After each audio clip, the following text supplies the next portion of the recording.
My mother's voice was weak, but her words hit like a sledgehammer. The bakery was never meant for you, Noelle, it goes to your brother. I stood at the foot of her hospital bed, flour still dusted on my sleeves from the 4 a.m. shift I'd left to rush to her side, and felt 15 years of my life crumble like overbaked shortbread. But what my mother didn't know, what nobody in my family knew except the lawyer who would walk through that door in exactly 47 minutes, was that my grandmother had seen this betrayal coming 2 decades ago and had taken steps to ensure that no one, not even her own daughter, could steal what I had rightfully earned. The bakery was already mine. It had been mine since I was 14 years old. Sweet Magnolia Bakery had been in my family for 3 generations. My great-grandmother, Opal Fontaine, started it in 1952 with a wood-fired oven and a dream. She sold biscuits and pound cakes from a converted garage in Charleston, South Carolina, building a reputation one satisfied customer at a time. When she died, she passed it to my grandmother, Rose, who expanded the operation into a proper storefront and added wedding cakes to the menu. And when my grandmother got older, she started preparing me to take over. Not my mother. Me. My mother, Vivian, had never wanted the bakery. She hated the early mornings, the physical labor, the constant smell of butter and sugar that clung to everything. She married my father, a real estate developer with money and ambition, and moved into a fancy house in the suburbs, determined to leave her working-class origins behind. But I was different. From the time I was old enough to hold a wooden spoon, I was at my grandmother's side. I learned to make pie crust before I learned to ride a bike. I could temper chocolate by the time I was 10. By 14, I was working the front counter every weekend, and by 16, I was developing my own recipes: lavender shortbread, bourbon pecan tarts, a chocolate cake so rich and dense that customers drove hours to buy it. My grandmother saw something in me that she didn't see in my mother or my brother. She saw herself. "You have the gift, baby girl," Grandma Rose told me on my 14th birthday. "The bakery speaks to you the way it spoke to me and my mama. That's rare. That's precious. And I'm not going to let anyone take it away from you." I didn't understand what she meant at the time. I was 14, more concerned with boys and homework than legal documents and family politics. But my grandmother was already planning, already protecting, already laying the groundwork for a battle she knew was coming. She put the bakery in a trust. Not for my mother. Not for my brother. For me. The trust was ironclad, created by one of the best estate attorneys in South Carolina. It specified that Sweet Magnolia Bakery would belong to me on my 25th birthday, that I would have full ownership and control, and that no one, not my parents, not my brother, not any court in the land, could change that. My grandmother told no one about the trust except the lawyer who created it. And then, 6 months after my 14th birthday, she died. The years after Grandma Rose's death were complicated. My mother inherited what everyone believed was the bakery, the building, the business, the recipes, everything. She had no interest in running it herself, but she wasn't about to sell something that had been in the family for 3 generations. So she hired a manager, reduced her own involvement to occasional inspections and financial reviews, and treated the bakery like an investment property rather than a legacy. I kept working there. I worked there through high school, through my brief attempt at college, through my 20s when I should have been building a separate career. The managers came and went, but I was the constant, the one who knew every recipe by heart, who could fix the ancient mixers when they broke down, who remembered the names of customers' children and grandchildren. By the time I was 25, I was running the bakery in everything but name. The manager my mother had hired was useless, a business school graduate who knew spreadsheets but couldn't tell the difference between cake flour and all-purpose. I covered for his mistakes, trained his staff, and kept Sweet Magnolia running through sheer force of will. But my mother never acknowledged any of it. In her eyes, I was still the hired help. The daughter who had wasted her potential on flour and sugar instead of getting a real career like my brother, Patrick, who had gone to law school and joined a prestigious firm in Atlanta. Patrick, who visited twice a year, Christmas and Mother's Day, and spent both visits complaining about how provincial Charleston was compared to the big city. Patrick, who hadn't set foot in the bakery since Grandma Rose's funeral. Patrick, whom my mother adored with a ferocity that left no room for me. I turned 25. I waited for something to happen, for a letter from a lawyer, for a revelation, for the trust my grandmother had mentioned to materialize out of thin air. Nothing came. I convinced myself I had misremembered, that my grandmother's promise had been a fantasy, that I had built my life around a foundation that didn't exist. I kept working at the bakery because it was all I knew, all I loved, all I had. I was 34 years old when my mother's diagnosis came. Stage 3 pancreatic cancer. Aggressive. Inoperable. And suddenly, after 34 years of treating me like an afterthought, my mother wanted to talk about the future. "We need to discuss the bakery," she said during one of my visits to the hospital. She was propped up on pillows, thinner than I'd ever seen her, but her eyes were still sharp. Still calculating. What about it? I've decided to leave it to Patrick. I felt the words like a physical blow. Patrick? Patrick who hasn't worked there a day in his life? Patrick who lives in Atlanta and has zero interest in baking. Patrick understands business. He can hire people to do the actual work. My mother's voice was matter of fact, as if she were discussing the weather rather than destroying my life. You can stay on as manager, if you want. I'm sure Patrick will be generous about salary. I've been running that bakery for 15 years, Mom. 15 years of 6-day weeks and 4 a.m. starts. I've kept it alive through 2 recessions and a pandemic. And I appreciate your help. She cut me off with a wave of her hand. But let's be realistic, Noelle. You're a baker. Patrick is a professional. He has the education and the business acumen to take Sweet Magnolia to the next level. The next level? What does that even mean? Expansion. Franchising. He has ideas. She smiled, a thin, satisfied smile that made my stomach turn. The bakery was never meant for you, sweetheart. It goes to your brother. I stared at her, this woman who had given birth to me, who had raised me, who had never once told me she was proud of anything I'd accomplished. And I realized, with a clarity that felt like breaking glass, that she never would. I left the hospital without another word. I drove home in a fog of grief and rage, barely seeing the road, barely aware of the tears streaming down my face. 15 years. 15 years of my life, poured into a business that my mother was going to hand to my brother like a birthday present. It wasn't fair. It wasn't right. But there was nothing I could do. Or so I thought. The call came 3 days later. Ms. Noelle Fontaine? The voice on the phone was professional, formal. My name is Theodore Marshall. I'm an estate attorney here in Charleston. I'm calling about a matter related to your grandmother, Rose Fontaine. I almost hung up, assuming it was a scam. My grandmother died 20 years ago. I'm aware. That's why I'm calling. A pause. Miss Fontaine, your grandmother created a trust before her death. A trust that names you as the sole beneficiary of Sweet Magnolia Bakery. I've been holding the documentation per her instructions, waiting for the appropriate time to reveal its contents. I couldn't speak. Couldn't breathe. Miss Fontaine? Are you there? I'm here, I managed. Are you telling me? I'm telling you that Sweet Magnolia Bakery has legally belonged to you since your 25th birthday. Your mother has been operating it under the assumption that she inherited full ownership, but that assumption is incorrect. The trust your grandmother created supersedes any claims your mother might have made in her own will. Why didn't you tell me this 9 years ago? Why wait until now? Theodore Marshall sighed. Your grandmother specified that the trust should be revealed when, and I quote, Noelle needs it most. She anticipated that there might come a time when her daughter would try to take the bakery from you. She wanted me to wait for that moment. And this is that moment. I received a call from your mother's lawyer yesterday, asking me to prepare documentation for a transfer of ownership to your brother, Patrick. That call triggered the revelation clause in the trust. He paused. I think we should meet, Miss Fontaine. There's quite a bit to discuss. We met the next morning at Theodore Marshall's office, a stately building downtown that smelled of leather and old money.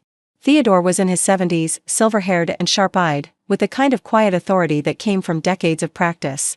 He had been my grandmother's lawyer for 30 years, he explained. He had handled her estate, her taxes, her business affairs. And he had been the keeper of her secret for 2 decades. Your grandmother was a remarkable woman, he said, spreading documents across his desk. She knew her daughter well. She knew that Vivian had no love for the bakery and would eventually try to sell it or give it to someone who didn't deserve it. So she took precautions. I looked at the trust documents, at my grandmother's signature, at the legal language that declared me the sole owner of Sweet Magnolia Bakery. This is real, I whispered. This is actually real. It's real, it's legal, and it's ironclad. Theodore smiled grimly. Your mother has no claim to the bakery. She never did. She's been operating it as if she owned it, but technically, she's been managing property that belongs to you. What about the will she's making now? The one leaving everything to Patrick. She can leave him whatever she wants, but she can't give him something that isn't hers. The bakery isn't part of her estate. It never was. I sat back in my chair, overwhelmed by the magnitude of what I was hearing. My grandmother had protected me. From beyond the grave, she had seen this betrayal coming and had wrapped me in legal armor that my mother couldn't penetrate. There's one more thing, Theodore said. Your grandmother left a letter for you. She instructed me to give it to you when the trust was revealed. He handed me an envelope, yellowed with age, with my name written on the front in my grandmother's elegant script. I opened it with trembling hands. My darling Noelle. If you're reading this, then my worst fears have come true. Your mother has tried to take the bakery from you, and you've discovered the truth I've kept hidden all these years. I'm sorry I couldn't tell you sooner. I wanted to, so many times. But I knew that if Vivian found out about the trust, she would find a way to contest it, to delay it, to make your life miserable while lawyers fought over your inheritance. I needed the trust to be a surprise, a weapon you could deploy when you needed it most. The bakery is yours, baby girl. It was always meant to be yours. Not because of blood or tradition, but because you earned it. I watched you fall in love with baking the way I fell in love with it, the way my mother fell in love with it. You have the gift. You have the passion. You have the heart that makes Sweet Magnolia more than just a business. Your mother will never understand that. Patrick will never understand that. But you do. And that's why the bakery belongs to you. I know this revelation will cause pain. I know your mother will be angry, that your brother will feel cheated, that there will be conflict and hard feelings. But I need you to remember something: the people who love you will support you. The people who don't were never on your side to begin with. You are worthy of this legacy, Noelle. You always were. Don't let anyone tell you differently. All my love, forever. Grandma Rose. I read the letter 3 times, tears streaming down my face, before I could speak. What do we do now? I asked Theodore. Now, he said, we tell your family the truth. The confrontation happened in my mother's hospital room, 3 days later. My mother had insisted on having Patrick present for what she called the reading of her final wishes. Patrick had flown in from Atlanta, oozing self-importance, already talking about his plans to modernize the bakery and maximize its profit potential. They expected me to sit quietly while my inheritance was handed to someone who didn't deserve it. They didn't expect Theodore Marshall to walk through the door. What is this? My mother's voice was sharp with suspicion. Who is this man? This is Theodore Marshall, I said calmly. He was Grandma Rose's lawyer. He has some information that's relevant to your plans for the bakery. Patrick snorted. Grandma's been dead for 20 years. What could her lawyer possibly have to say that matters now? Theodore stepped forward, placing a folder on my mother's bedside table. Mrs. Fontaine, 20 years ago, your mother created a trust that placed Sweet Magnolia Bakery under the sole ownership of your daughter, Noelle. The trust was designed to activate on Noelle's 25th birthday, at which point she became the legal owner of the bakery and all its assets. Silence. My mother stared at the folder like it was a snake about to strike. Patrick's face went red, then white, then red again. That's impossible, my mother said finally. My mother left everything to me. I have the will. The will addressed property that was not covered by the trust, Theodore said smoothly. The bakery was specifically excluded. Your mother wanted to ensure that it passed directly to Noelle, bypassing you entirely. Why would she do that? My mother's voice rose to something close to a shriek. I'm her daughter. I'm the one who. You're the one who never wanted the bakery, I said quietly. You made that clear your whole life. Grandma knew you would try to sell it or give it to someone who didn't love it the way she did. So she protected it. She protected me. This is ridiculous. Patrick was on his feet now, pacing the small room. This trust is probably fraudulent. We'll contest it. We'll. The trust has been reviewed by 3 independent attorneys, Theodore interrupted. It's valid, it's legal, and it's uncontestable. Mrs. Fontaine has no claim to the bakery. Neither do you, Mr. Fontaine. Patrick's face contorted with rage. He grabbed his coffee cup from the bedside table and hurled it at the wall, where it exploded in a spray of brown liquid and ceramic shards. This is bullshit. He screamed. I'm a lawyer. I'll find a way to break this. You'll do nothing. My voice was steady, calm, cold in a way I'd never managed before. The bakery is mine. It's been mine for 9 years. And there's nothing you or Mom or anyone else can do to change that. My mother was crying now, not gentle tears, but harsh, angry sobs. My own mother, she gasped.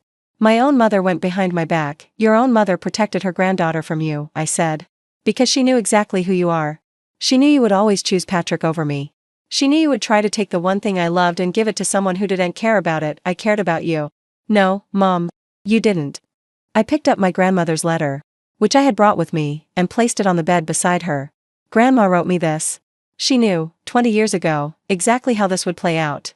She knew you would dismiss me, overlook me, treat me like I was nothing. And she made sure that when you finally showed your true colors, I would have protection. My mother reached for the letter, but I pulled it back. That's mine. Just like the bakery is mine. I looked at her, really looked at her, and felt something shift inside me. Not anger, not grief. Just release. I spent 34 years trying to earn your love, Mom. Trying to be good enough, work hard enough, prove myself enough. But it was never going to happen, was it? Patrick was always going to be your favorite. I was always going to be the disappointment. That's not. It is. I cut her off. And I'm done. I'm done trying to make you see my worth. Grandma saw it. The customers at the bakery see it. I see it. Your opinion doesn't matter anymore. I turned to leave, then paused at the door. I hope you recover, Mom. I hope you have many more years. But I wouldn't be spending them trying to win a contest I was never going to win. I looked at Patrick, still red-faced and trembling with rage. And you, don't bother coming to Charleston for the bakery. It's not yours. It never was. It never will be. I walked out without looking back. The aftermath was messy, as family conflicts always are. Patrick did try to contest the trust, spending $47,000 on lawyers who eventually told him what Theodore had said from the beginning: the document was unbreakable. He stopped speaking to me entirely, which I considered a gift rather than a loss. My mother recovered enough to leave the hospital, but our relationship never recovered. She sent occasional guilt-laden messages through relatives, complaining about my cruelty and my betrayal. I didn't respond. I had spent too many years absorbing her disappointment to take on any more. But the bakery thrived. With full ownership officially in my hands, I finally had the authority to make the changes I'd been dreaming about for years. I fired the useless manager and took over operations myself. I hired 3 new bakers, all young, all passionate, all eager to learn the recipes that had been passed down through 4 generations.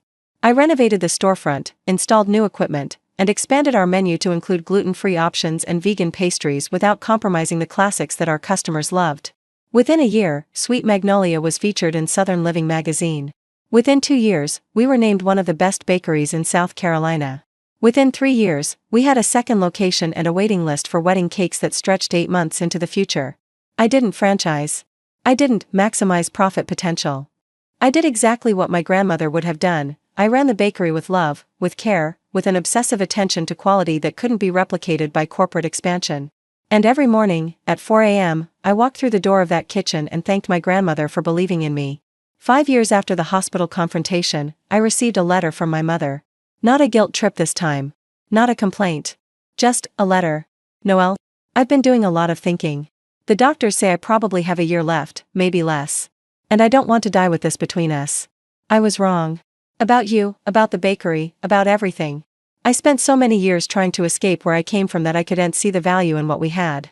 Your grandmother built something beautiful, and you've made it even more beautiful. I should have been proud of you. I should have told you that every day. I understand if you can't forgive me. I'm not sure I deserve forgiveness. But I wanted you to know that I see it now. I see what you've accomplished. And I'm sorry I was too blind to see it before. Your mother, Vivian. I stared at that letter for a long time. I thought about all the years of hurt, all the dismissals, all the moments when she chose Patrick over me. I thought about the hospital room, about her trying to give away my inheritance with her dying breath. And then I thought about my grandmother, and what she would want me to do. I visited my mother the next week. She was in hospice care by then, thin and fragile, barely recognizable as the formidable woman who had dominated my childhood. She cried when she saw me. I cried too. We didn't resolve everything. You can't undo 34 years of damage and a few weeks of hospital visits. But we talked, really talked, for the first time in our lives. She told me about her own childhood, about the pressure she felt to escape the bakery, about her complicated relationship with her mother. I told her about the years of feeling invisible, about the pain of watching her pour all her love into Patrick while I scraped for crumbs. She died 3 months later. Patrick didn't come to the funeral. He was too busy with a case in Atlanta, he said. Too important to say goodbye to his mother. I was there. I held her hand at the end. And when she took her last breath, I whispered, I forgive you. I don't know if she heard me. I don't know if it mattered. But I needed to say it. For her, and for myself. Sweet Magnolia Bakery is 20 years old now. I'm 54, still running the business, still waking up at 4 a.m., still covered in flour more often than not. I've trained a new generation of bakers, including my own daughter, Lily, who has the same gift that my grandmother saw in me. The trust that my grandmother created has been updated, rewritten, passed down. When I die, the bakery will go to Lily, protected by the same ironclad legal structure that protected me. And if Lily has children who love baking the way we do, it will pass to them. Some people build legacies with money or power. We build ours with butter and sugar and love. There's a portrait of my grandmother hanging in the bakery, right behind the register where every customer can see it.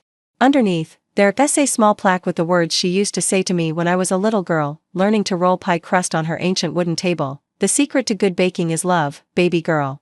You put love in, you get love back. That's the only recipe that really matters. I think about those words every day. I think about the love she put into the bakery, into me, into the trust that saved my life. And I think about the love I put into every cake, every cookie, every loaf of bread that leaves this kitchen. My mother tried to take this place from me. My brother thought he was entitled to it. But my grandmother knew the truth. The bakery was always meant for me. And I was always meant for it. Patrick showed up once, about a decade after our mother died. He walked into the bakery on a busy Saturday morning, looking older and grayer than I remembered. He stood by the door, watching the customers, the bakers, the controlled chaos of a shop running at full capacity. I saw him from across the room and felt nothing. No anger, no resentment, no lingering pain. Just a vague curiosity about what he wanted. He approached the counter where I was boxing up an order of lemon bars. "Looks like you've done well," he said stiffly. "I have. I was wrong, you know. About the trust. About the bakery. About..." He trailed off. "About you." I finished tying the ribbon on the box and looked up at my brother, really looked at him for the first time in years. "Yes," I said simply. "You were." He waited, as if expecting me to say more. To welcome him back, perhaps. To offer forgiveness, reconciliation, a share in the success he had tried to steal. I handed the lemon bars to my waiting customer and turned to the next person in line. "Can I help you?" I asked, my voice bright and professional. Patrick stood there a moment longer, then turned and walked out. I never saw him again. Some people would call that cold. Unforgiving. Harsh. But my grandmother taught me something important, something she put in that letter she wrote 20 years before I would read it: the people who love you will support you. The people who don't were never on your side to begin with. Patrick was never on my side. My mother wasn't either, not for most of my life. They saw me as a tool, an obstacle, a disappointment, never as a person worthy of love and respect. My grandmother saw me. The customers who come back week after week see me. My daughter sees me. That's enough. That's more than enough. I'm closing up the bakery as I write this, the same closing routine I've done 10,000 times. Wiping down counters. Storing ingredients. Making sure the ovens are off and the doors are locked. Tomorrow, I'll be back at 4 a.m., ready to start again. Because that's what we do, the women of Sweet Magnolia. We show up. We work. We pour love into everything we create. And we protect each other, across generations, across death, across time.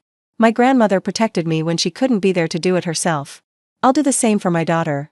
And she'll do the same for hers. That's the legacy. Not the building. Not the recipes. Not the money. The love. Always the love.